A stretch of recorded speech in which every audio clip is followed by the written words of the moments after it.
Bismillahirrahmanirrahim.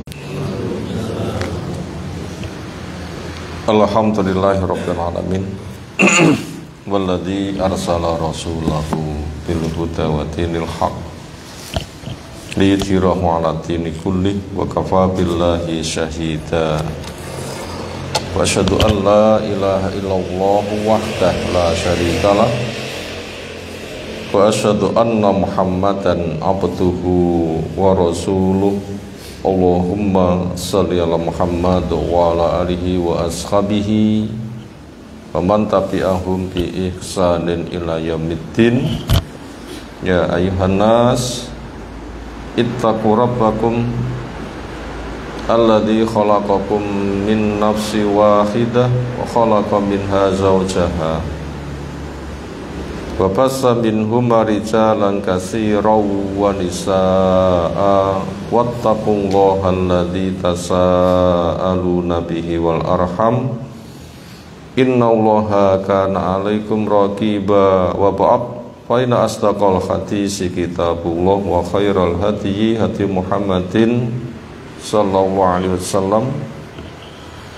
Syarrul umuri muhdatsatuha fa inna kulla muhdatsatin bid'ah wa kulla bid'atin dhalalah wa kulla dhalalatin finnar. Ayyuhal ikhwah, azza subhanahu wa ta'ala, alhamdulillah, syukur kita haturkan pada Allah azza wa jal yang teriring doa salawat salam semoga terlimpah untuk Rasulullah Muhammad sallallahu alaihi wasallam. Nikmat besar Allah masih berikan pada kita. Kita bangun sehat, pikiran kita ceria, apalagi kita berada di majelis zikir. Setelah kita bangun juga zikir.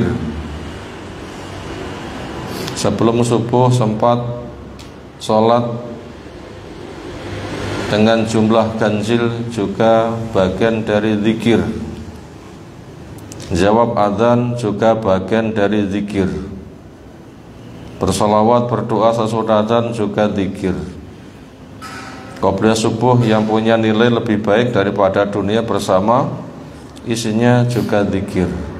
Subuhan nilainya seperti sholat wajib semalaman, zikir yang luar biasa. Kita juga sudah zikir sesudah sholat. Dengan zikir merupakan ketentraman. Allah menjelaskan ala bidzikrillah tatma'innul qulub, dengan zikir hati menjadi tentram. Alangkah bahagianya hidup ini. Demikian juga kita juga masih punya jatah makan sehari. Ini nikmat luar biasa.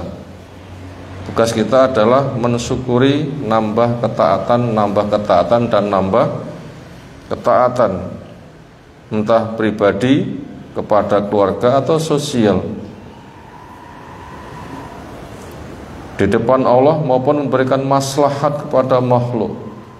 Syukur kita di depan Allah semakin taat.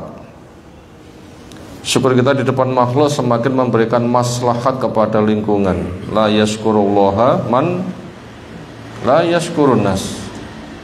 Tidak syukur kepada Allah bila tidak syukur kepada manusia. Artinya syukur kita kepada Allah selain meningkat ketaatan juga meningkat kemaslahatan. Di antara kemaslahatan yang supaya kita tingkatkan berkaitan hari-hari ini, saudara kita di Palestina mengalami musibah yang sedang meningkat. Musibah selalu ada, tetapi hari-hari ini meningkatnya sangat drastis. Apa yang bisa kita sumbangkan? Pertama, kita bersyukur dengan diberikan keamanan supaya kita menggali karya, meningkatkan ketaatan dan menjaga. Ini cara membantu. Yang kedua, kita mendoakan. Kita berbenah diri tujuannya supaya doa kita diterima. Kita berbenah diri supaya doa kita diterima. Walaupun yang bisa disumbangkan doa, tapi doa yang diterima ini luar biasa. Lebih mahal daripada harta dan fisik. Makanya kita berusaha untuk jadi orang yang doanya diterima. Makanya jadi orang yang bisa bersyukur, cari ilmu, bertauhid, sunnah, ikhlas, sabar, selalu meminta pada Allah Ta'ala. Ini cara membantu kita yang kedua dengan mendoakan. Yang ketiga, apabila kita memiliki sisi fisik atau materi itu memungkinkan, silahkan minimal berdonasi. Minimal berdonasi. Karena Allah nolong hambanya selagi hamba mau nolong kepada saudaranya. Apalagi kita masuk di waktu pagi, malaikat jumlahnya 2 turun, tugas yang diembannya berdoa kepada yang bersedekah, didoakan Allahumma ati munfikon khalafan, ya Allah berilah kepada yang infak ganti. Jatuhnya lagi berdoa Allahumma ati mumsikan talafan, ya Allah berilah kepada yang kikir kehancuran. Nah, silahkan berdonasi walaupun 1.000 rupiah. Silahkan berdonasi walaupun berapa? 1.000 rupiah. Akan didoakan malaikat untuk mendapatkan ganti. Mosok 1.000? Ya kita tanya, lah ngersane pinten? Boyo 10.000, alhamdulillah. Wong 1.000 ulah poneh 10.000. Kok 10.000 maunya berapa? Ya 100, monggo. Dan seterusnya. Yang penting kita tandang dulu berapa itu relatif. Menggali potensi itu harus. Itu mungkin diantara yang bisa kita sumbangsihkan. Lebih penting daripada itu adalah memerangi musuh dalam, lebih penting memerangi daripada musuh luar. Sinten musuh dalam? Dosa. Siapa musuh dalam? Dosa. Malas cari ilmu, malas beramal, malas sholat, nggak males dari maksiat, itu termasuk dosa-dosa. Itu musuh yang paling bahaya. Bila musuh dari dalam itu hilang, musuh dari luar itu mudah dihilangkan. Siapa musuh dari luar? Yahudi, Nasoro, Majusi, musyrik, mulhid, munafik, tauhid, pihak-pihak yang jauh dari kebenaran. Itu musuh dari luar. Makanya kita perkokoh dari dalam, dimudahkan menanggulangi yang dari luar. Ya Allah berpesan, ya ayyuhalladzina amanu alaikum anfusakum, wahai orang yang beriman, kamu wajib jaga diri. Apa tafsir dari makna alaikum anfusakum, kamu wajib jaga diri? Ilmu, amal, dakwah, amar ma'ruf nahi mungkar, itu makna jaga diri. Ilmu, amal, dakwah, amar ma'ruf nahi mungkar. Makanya supaya kita tuh berhias dengan ilmu syar'i, dengan metode pemahaman yang benar, supaya amal kita semakin tertata. Niatnya ikhlas semata mencari wajah ridho Allah, pengerjakannya benar, semakin dekat kepada Allah. Ketika kita bermasyarakat, kita berdakwah, mengajak, ayo. Bila kita belum bisa mengkajikan, ajak-ajak, ayo ngaji, ayo ke masjid, ayo kita taat. Ya rata-rata kita bisa, karena tidak membacakan dalil, tapi mengajak kepada global. Ayo kita berilmu syar'i, ayo kita bertauhid, ayo kita taat, ayo ada adzan, diajak diri, keluarga atau siapa, dan seterusnya. Itu cara menjaga diri, sehingga nanti Allah selalu mencintai, sehingga ketika berdoa pun juga akan dikabulkan. La yadurukum man dhalla idza tataitum, tidak membahayakan kepada kamu orang yang sesat. Yahudi sesat, Nasara sesat, Majusi sesat, musyrik sesat, mulhid, munafik sesat, yang permusuhan mereka keras. Itu tidak membahayakan, dengan syarat orang itu selalu menjaga diri. Kenapa? Andaikan mati, matinya mati syahid. Ketika belum mati kan selalu berjuang. Wong tidak ada ancaman itu calonnya mati. Ada ancaman, matinya meningkat mutunya. Nggih mboten? Mboten diancam mati mboten? Mati. Diancam mati mboten? Untuk apa wedi? Orang diancam mati. Apa lek diancam gak mati, lek diancam mati ngoten nggih. Ora diancam ya bangga mati. Diancam itu bisa merubah takdir mboten? Tiang ngancam merubah takdir mboten? Enggak bisa. Itu hanya ujian mental saja. Ujian mental. Berapa kali Nabi mau dibunuh, mati nggih? Ternyata tidak. Kenapa? Karena ada jatahnya. Orang ngancam ternyata mengena sasaran, itu bukan asli dia mengena sasaran, cuma antara jatah dan usaha manusia dibarengkan. Sehingga nanti manusia yang mengancam itu nanti akan kena. Dalam artian lebih dahsyat, karena ancamanmu berbarengan dengan jatah takdirnya. Walaupun ancamannya enggak berbarengan dengan jatah takdir, ngancam saja sudah memiliki dosa melaksanakan. Ngancam saja sudah punya dosa melaksanakan.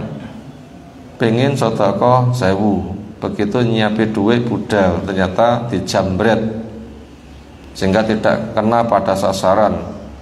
Niku pun gadah nilai sedekah napa sedekah gagal. Sudah mencapai tujuan, cuma duitnya belum sampai kepada yang dituju, tapi nilainya sudah. Kenapa? Sudah berbuat. Makanya orang ngancam itu enggak merubah takdir, tetapi dia itu dosa besar sesuai dengan apa yang ia ancamkan. Bila ngancamnya membunuh, yang sudah punya dosa membunuh. Bila berbarengan dengan jatah matinya yang diancam, itu bukti lebih kuat. Walaupun kenyataannya bila belum berbarengan, orang musyrik hendak membunuh Nabi ternyata juga gagal. Mereka sudah punya dosa membunuh. Kenapa? Sudah berusaha, sudah bekerja dari niat yang mereka kerjakan. Nah, senada dengan itu. Makanya selagi orang itu jaga diri, nanti akan dijaga. Maka dosa merupakan musuh yang paling berat. Semoga saja saudara kita di Palestina, selain diberikan ketabahan, kesabaran, ujian dari luar, mereka juga berbenah musuh dari dalam. Semoga mereka terjaga dari musuh luar, mereka juga terjaga dari musuh dalam. Semoga orang Palestina juga semangat cari ilmu, orang Palestina juga semangat beribadah, menegakkan sholat di atas tauhid, jauh dari kemaksiatan. Tapi apabila musuh dari dalam itu belum bisa dihilangkan, juga berat. Kenyataannya mereka pun juga kita doakan semoga berbenah. Ketika dapat kemenangan, penaklukan di medan perang, yang diperbuat Nabi nopo? Sholat di tempat itu 8 rakaat. Penaklukan kota Mekah, Nabi SAW itu sholat sebanyak 8 rakaat. Tetapi banyak masyarakat ketika menang langsung wudhu sholat, nopo pawai nombol klakson. Ini memprihatinkan. Saudara kita juga masih melakukan seperti itu. 2 Ramadan yang lalu di Palestina kan Yahudi sempat terdesak. Pestane langsung wudhu sholat nopo pawai keliling nombol klakson. Semoga mereka dapat hidayah. Itu musuh dari dalam itu. Itu musuh dari dalam. Kita doakan. Dari peristiwa yang ada kita doakan, bukan kita mencela, tapi kita doakan, membantu kita yang mengingatkan di mana letak salahnya, benahi. Lek diberikan kemenangan, ojo pawai nombol klakson. Senengmu wujudkan dengan wudhu dan sholat, gitu. Bukan pawai dan nombol klakson. Apalagi mercon, apalagi bunga api. Wah, itu malah ngentek-ngentek isra dzikir, malah berdana.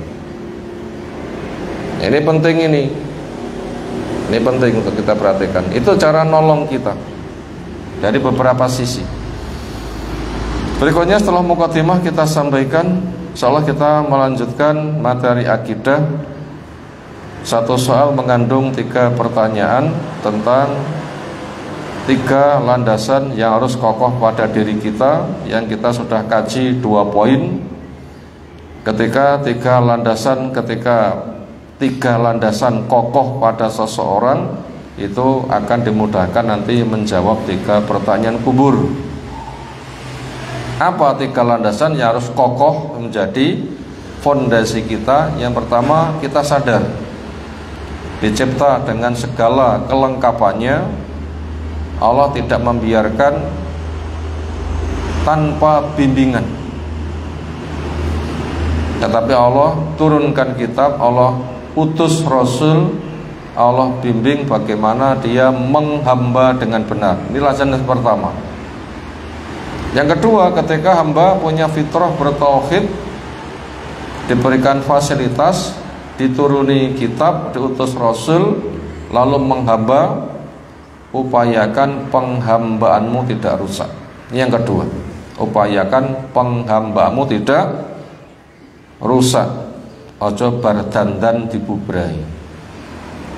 Selepas minum obat dari dokter, kemudian minum banyu kambil, terus nanti hilang. Minum susu ditambah kopi, terus nanti susu nih, mek rasane legi, gizinya bisa hilang. Orang setelah bertauhid lalu syirik, bahaya. Makanya kebaikan kita jangan dirusak. Allah tidak suka orang melakukan kesyirikan. Itu landasan kedua yang kita kaji kemarin. Sekarang yang ketiga, landasan harus kita miliki adalah siapa yang mentaati Allah, siapa yang mentaati Rasul, tidak boleh berwala pada orang yang berseberangan, tetapi harus diwujudkan barok. Siapa yang telah bekerja keras mentaati Allah, mentaati Rasul, tidak boleh berwala kepada orang yang berseberangan, tapi harus barok. Anna man atau ar-rasulah wa wahhadallaha. Sesungguhnya orang yang mentaati Allah dan kita ulang, siapa yang mentaati Rasul dan dia mentauhidkan Allah, la yajuzulahu, tidak boleh buat dia muwalatu man, berwala kepada orang yang khadallaha wa rasulah, dia menentang kepada Allah, menentang kepada Rasul. Berarti harus barok maknanya. Walau kana aqraba qaribin, walaupun dia punya kedudukan kerabat yang paling dekat. Nabi kita Muhammad SAW jelas orang yang mentaati kepada Allah. Karena menjadi Rasul, umat diperintahkan taati. Nabi Muhammad SAW jelas orang yang mentauhidkan Allah. Dan ketika Nabi kita sudah jelas bertauhid, maka beliau tidak berwala kepada orang yang menentang Allah, menentang Rasul. Yang menentang Nabi niku sinten? Contoh nih, paman sendiri, sinten jenenge? Abu Lahab. Itu menentang habis-habisan. Kemanapun Nabi SAW pergi berdakwah, setelah selesai masyarakat digembosi, kuwi ngono wong gendeng aja tok tompo. Kita pun napa dereng bareng ngaji terus diparani wong, kuwi wong gendeng tas deleming aja tok rungokne. Penate napa dereng? Bisa dibilang Nabi itu mendapatkan seperti itu. Itu dari pamannya sendiri, wongnya nggewandeng dan wibawa, gembosi. Senada dengan itu, Abu Jahal terang-terangan. Itu juga termasuk bagian dari pamannya, ada yang langsung, ada yang tidak langsung, tapi kelasnya seperti itu. Itu contoh kerabat yang sangat dekat. Ternyata Nabi SAW itu tidak berwala kepada orang yang menentang Allah, menentang Rasul. Kalau begitu, kepada yang menentang Allah, menentang Rasul kita nggak boleh berwala. Wala niku nopo? Muwalah niku nopo? Saling mencintai niku nopo?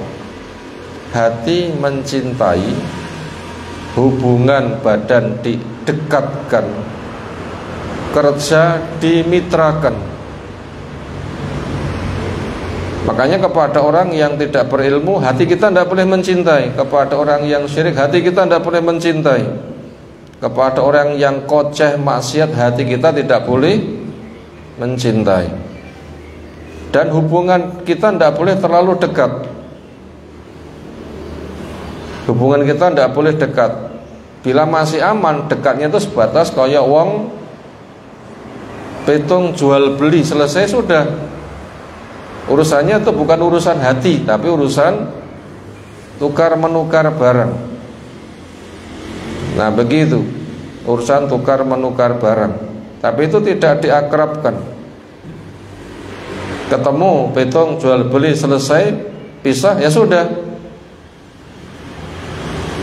Nah begitu, tidak diakrabkan, tapi itu sebatas hubungan mendesak.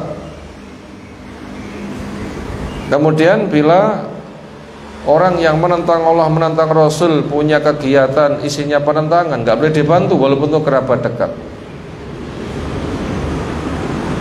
Yang menentang Allah, menentang Rasul, punya kegiatannya kegiatan penentangan, nggak boleh untuk dibantu.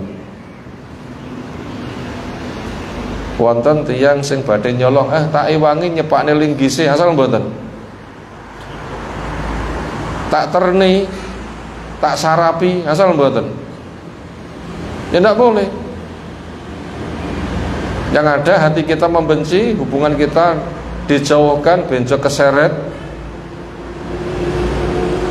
Bahkan kita ngomongi, ojo ngono. Jelas itu tidak akan membantu dia. Lalu kegiatan di masyarakat yang masuk kategori menentang, ning masyarakat menganggap biasa, nopo? Acara bayek sing jenenge tingkepan. Le nduk terno blonjo, tinggi acara tingkepan. Asal mboten ngeterne blonjo. Ya ndak boleh. Le nduk iki wayahe selamatan geblake bae. Somben melu rewang. Boleh enggak? Itu acara penentangan, enggak boleh untuk membantu mereka. Perayaan hari rayanya, tolong tukokno bunga apa? Lampu hias. Ya tidak boleh. Itu harus dibarok. Tidak boleh diwala. Tidak boleh untuk dicinta. Nah senada dengan itu, boleh betul kerabatnya sendiri, bapaknya sendiri, ibunya sendiri. Bisa jadi di antara kita ada yang masih diuji. Saoma sudah kenal kepada ilmu, kepada tauhid, kepada sunnah, itu izin. Wonten apa mboten kira-kira? Semoga enggak ada. Andaikan ada, disitulah kita sedang diuji. Andaikan ada, disitulah kita sedang diuji. Makanya matur, ngapunten Pak, ngapunten Bu, ngapunten Mbah, menawi kula dipun utus berkenan keduniaan, kula mampu napa mawon kula siap. Ning menawi kangge ngeten-ngeten iki, ngapunten kula dereng-derek. Kula badhe pamit rumiyin nganti acarane selesai. Senada dengan itu, matur baik-baik. Kenapa? Enggak boleh. Lah, sungkan karo anu mosok rewange ora. Biasane bahasane pun apa? Bahasane sungkan ra penak mosok nek rewange ora. Ya ndak boleh. Ndak boleh. Acara rewang membuat acara sesajen niku acaranya memetri niku jane mengke lek wayah wantenipun dahar enak mboten? Enak mboten lek wayah dahar? Oh enak, ingkunge kan Masya Allah nanti lo ya. Kan Masya Allah ingkunge. Wis to melu wong kok ingkunge tak jatah separo dhewe pamane begitu. Kayak wong Arab lek wayah sak daharan pitik sitok lawe separo, boten pupu diparo ngoten. Pitik sitok diparo. Sego kados lawuh ngoten iki. Kalau nek kene lawe rasane ngoten kira-kira. Senada dengan itu, ya tetap tidak boleh. Karena memetri itu adalah caos dahar kepada orang yang sudah mati, supaya mau mendoakan kepada Allah. Itu kan intisari kesyirikan. Intisari kesyirikan itu sudah merusak. Gimana orang itu membantu? Makanya matur dengan baik, akhlak yang baik, ngapunten ingkang kathah. Pun kula dinapak-napak ning daerah pokokipun boten dipun utus niku. Kula dipun jeweri nggih boten napa-napa. Kula boten dipun sangone nggih boten napa-napa. Kula boten dipun paringi maam nggih boten napa-napa. Kula mengki pados piyambak. Tapi ingkang niku ngapunten kula boten nderek. Senada dengan itu ke sana. Kenapa? Ini memang itu prinsip. Kita kenal makna la ilaha illallah, artinya tidak ada yang diibadai dengan benar kecuali hanya Allah. Kalau ada peribadatan batil yang tidak boleh. Kenapa? Peribadatan milik Allah yang tidak boleh dipalingkan kepada selain Allah subhanahu wa ta'ala. Itu prinsip yang harus kita pegang dengan baik. Maka apabila 3 prinsip di atas kita miliki, kita dicipta lengkap dengan segala sarana, diutus Rasul, kita terima risalah Rasul. Kalau kita beribadah, yang kedua dijaga jangan sampai rusak. Yang ketiga, bila kita sudah taat Allah Rasul, tidak boleh membantu kepada orang yang berseberangan di dalam acara kesalahannya. Diharapkan dengan 3 landasan itu bila punya, nanti ketika mati ditanya di dalam kubur nanti bisa menjawab. Siapa Rabbmu? Kan sudah kita siapkan. Siapa Nabimu? Sudah kita siapkan.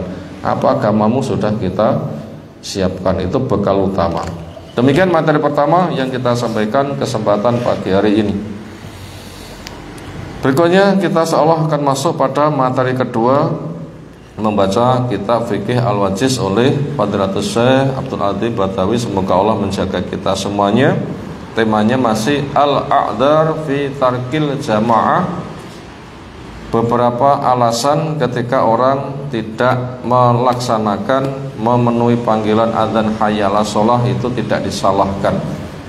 Karena kita telah paham bahasanya hukum sholat berjamaah buat laki-laki yang tidak ada udzur hukumnya wajib. Wajib itu bukan beban tapi menunjukkan pahala yang besar sekali. Pahala yang besar sekali. Kita sami lek sholat mesti ketompol napa mboten? Pun dipun paringi pirsa nggih. Pun dipun paringi sumerap nggih. Salatmu ditampa pun nggih. Kita belum tahu. Entah salat sendiri maupun berjamaah. Tetapi bila kita berjamaah, insya Allah itu fadilahnya langsung diberikan. Kenapa? Fadilahnya tikel ping 17. Langsung diberikan kebaikan. Nah, senada dengan itu, fadilahnya itu ada sangat besar sekali. Makanya wajib itu bukan beban, tetapi wajib itu pemberitahuan. Itu fadilahnya besar. Maka kita harus paham bukan beban. Maka jangan sampai orang yang punya pemahaman beban diganti L, napa? Beban diganti L. Nah, kalau buat terwani ngonek nih. Makanya pahamilah itu bukan beban, tapi itu menunjukkan pahala yang sangat besar. Akhirnya terpaksa nggak bisa datang, tetapi pahalanya diberikan utuh. Kenapa? Dia tidak ingin meninggalkan, cuma diberikan uzur. Ini namanya korting. Apa itu? Dingin yang amat sangat, bila keluar malah hancur. Hujan yang amat sangat deras, bila keluar malah iso keblogong kedelep. Apalagi masjidnya banyu sujud malah sirai kedelep, ya malah rasito sholat nanti. Itu maunya datang tapi nggak bisa dilaksanakan. Akhirnya mereka diberikan udzur, raw teko tapi pahalamu sama. Makanya supaya kita gak tantang tapi pahalanya sama. Nah, ketika sedang normal, jangan sampai kita tidak ngijabahi panggilan Allah. Sekarang kita masuk alasan yang ketiga. Hudurut ta'am, hadirnya makanan. artinya sudah dihidangkannya makanan. Ani bin Umar radhiyallahu anhu qala dawuh Rasulullah sallam idza wudi'a asya'u ahadikum, apabila sudah dihidangkan jatah makan malam satu di antara kamu, wa uqimati sholatu, dan diqomati salat, fabda'u bil asya, mulai dulu dengan makan malam, wala ya'jal hatta yafrugha minhu, jangan tergesa-gesa sehingga tuntas dari makan malamnya. Maka ada Ibnu Umar yudha'u lahu ta'am, ada Ibnu Umar telah disuguhkan untuknya makanan. Wa tuqamu as-sholatu, dan sholat diqomati. Wala yatiha, maka dia tidak mendatangi sholat hatta yafrugha, sampai selesai. Wa innahu la yasma'u qira'atal imam, dia mendengar bacaannya imam. Imame umi ngimami, sing kono umi nyamuk napa umi nyamuk sama bergerak mulut, yang satu membaca, yang satu makan.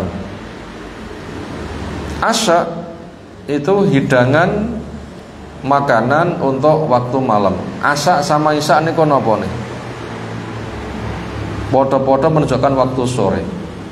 Lek asya itu makanan sore, lek isya itu sholat di waktu sore, yaitu matahari mega merahnya sudah hilang, lalu sholat 4 rakaat itu namanya sholat isya.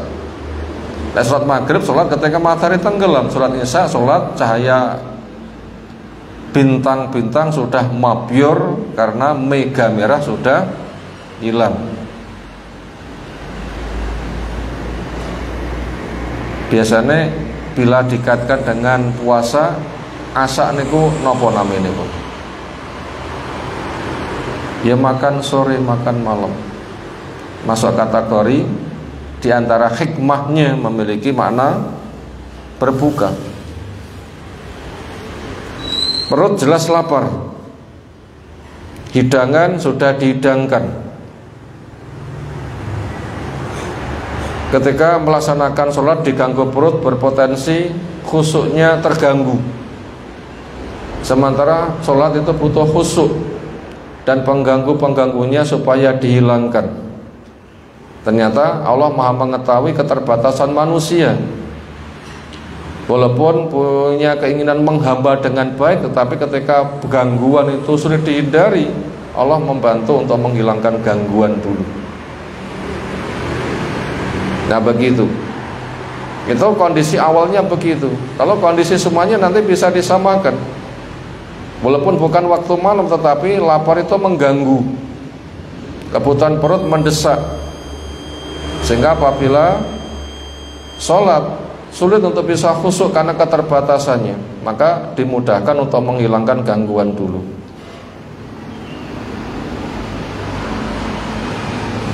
Nah senada dengan itu, tapi lek subuh niku badhe sholat pun wonten sing menghidangkan apa dereng?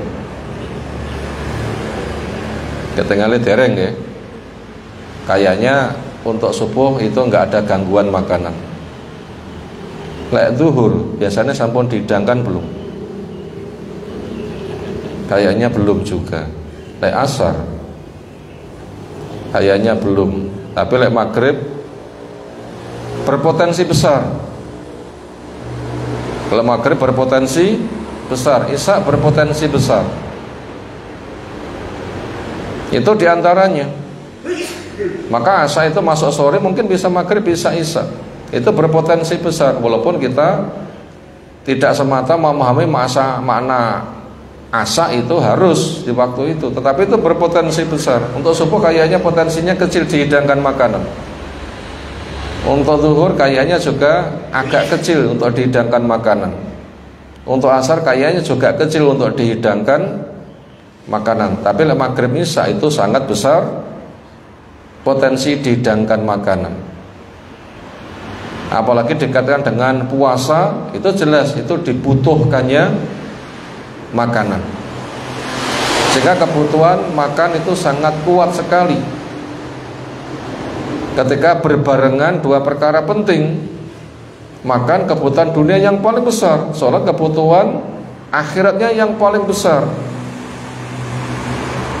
Ternyata di sana Allah memberikan korting, karena yang Allah tuntut pada dirinya bukan terpenuhi haknya mereka harus menyembah, karena menyembah itu maslahatnya tidak dipetik oleh Allah, tapi menyembah itu maslahatnya dipetik oleh makhluk. Allah memberikan fasilitas dengan ketaatan nanti dilipat gandakan, sementara kemaslahatan itu berada pada makhluk. Allah tidak mengambil maslahat. Kenapa? Allah itu sudah kaya duluan. Makanya ketika makhluk butuh maslahat besar, itu tidak diberikan semuanya. Maslahat duniamu ya diberikan, maslahat akhirmu juga diberikan, maka ada korting. Maka itu ada korting. Itu gambarannya ke sana.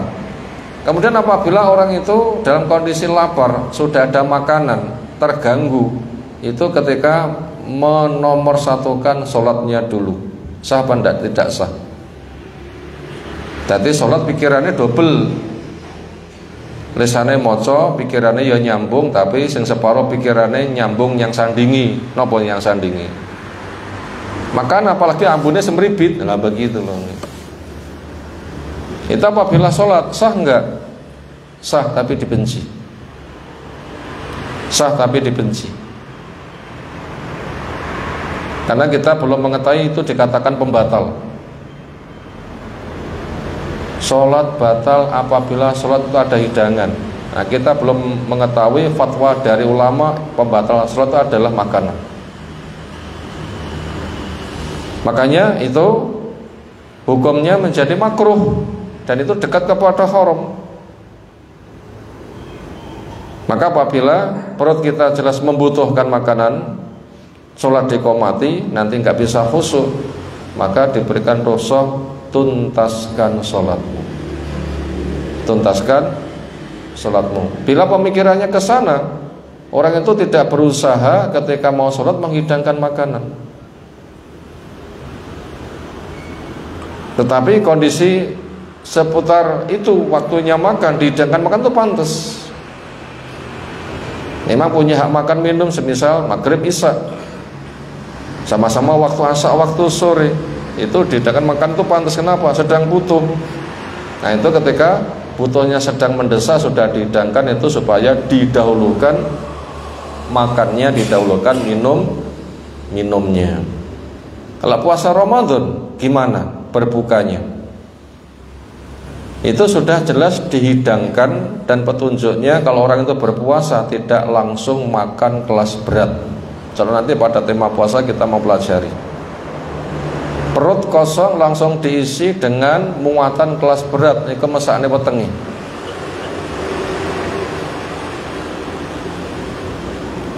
Mesinnya rapate api, begitu isuk diunek langsung digas. Muni tau memblebek kira-kira.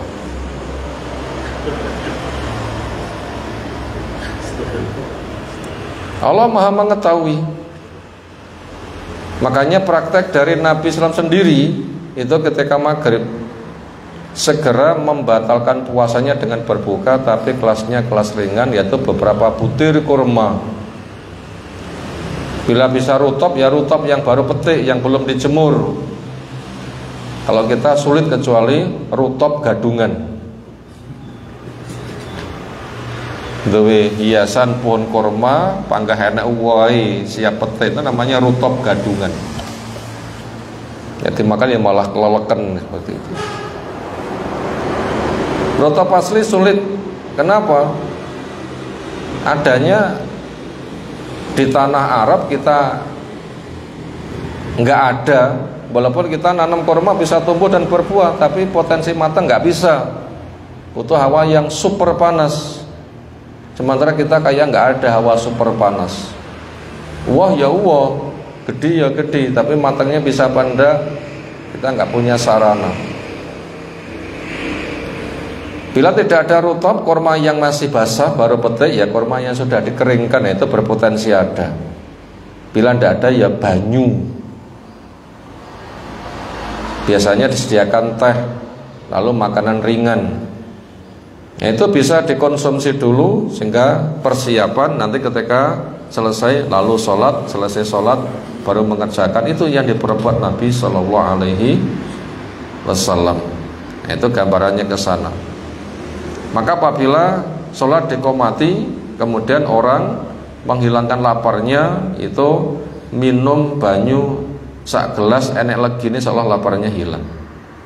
Akan mengkonsumsi makanan satu potong upamanya, itu kira-kira ya nggak sampai ngentekne telate sak rokaat. Itu kan. Makanya bila ada qomat, ada makanan wetenge luwene tenanan, makan dulu. Itu kayaknya kalau terlambat itu jarang. Apalagi antara azan dengan qomat itu ada jaraknya, itu kan bisa kan digunakan untuk menghilangkan, sehingga dengan begitu nanti tetap jamaahnya bisa mendapatkan. Tapi apabila masjid dalam keadaan sudah qomat, wonge jeluk teko krungu qomat, berarti ada dua keadaan, antara mendatangi sholat dan luwene tenanan.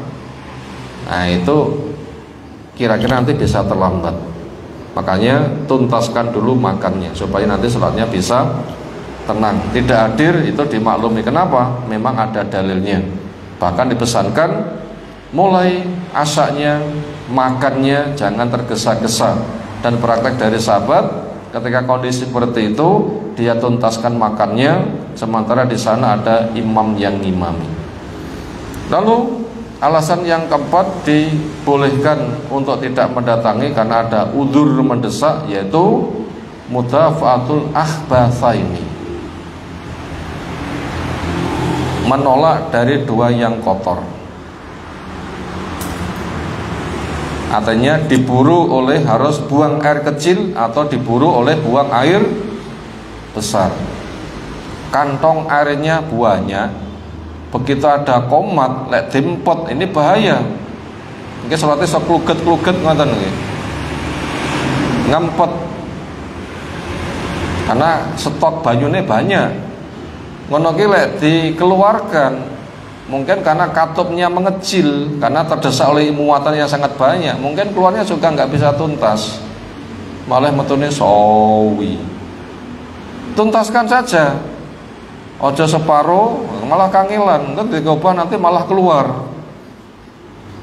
Tuntaskan saja, nyapora jamaah stokku wakeh lek ngetokne suwi nganti surat entek rong entek-entek, itu tidak jamaah nggak mengapa.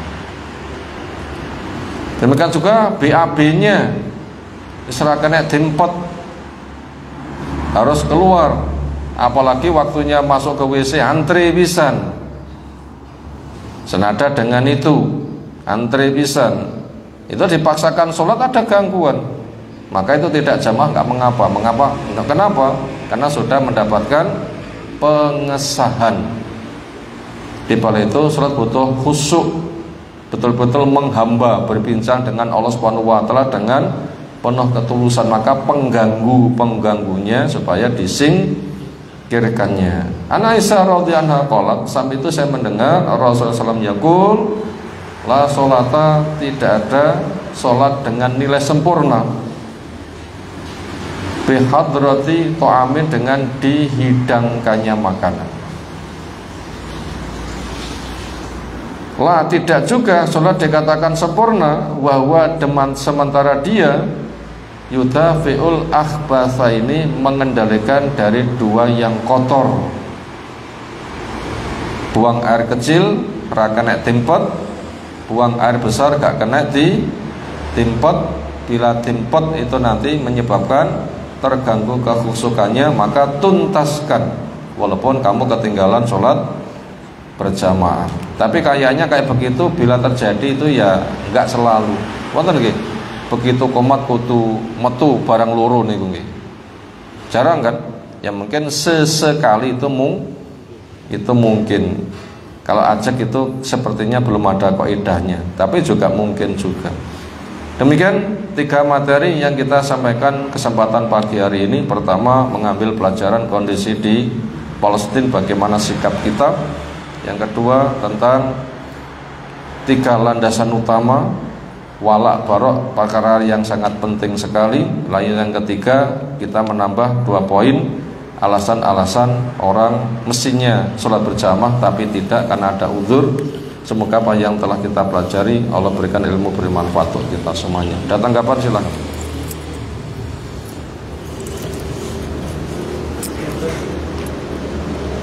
Tidak ada tanggapan. Cukup. Demikian, subhanakallahumma bihamdika, asyhadu an la ilaha illa anta, astaghfiruka wa atubu ilaik.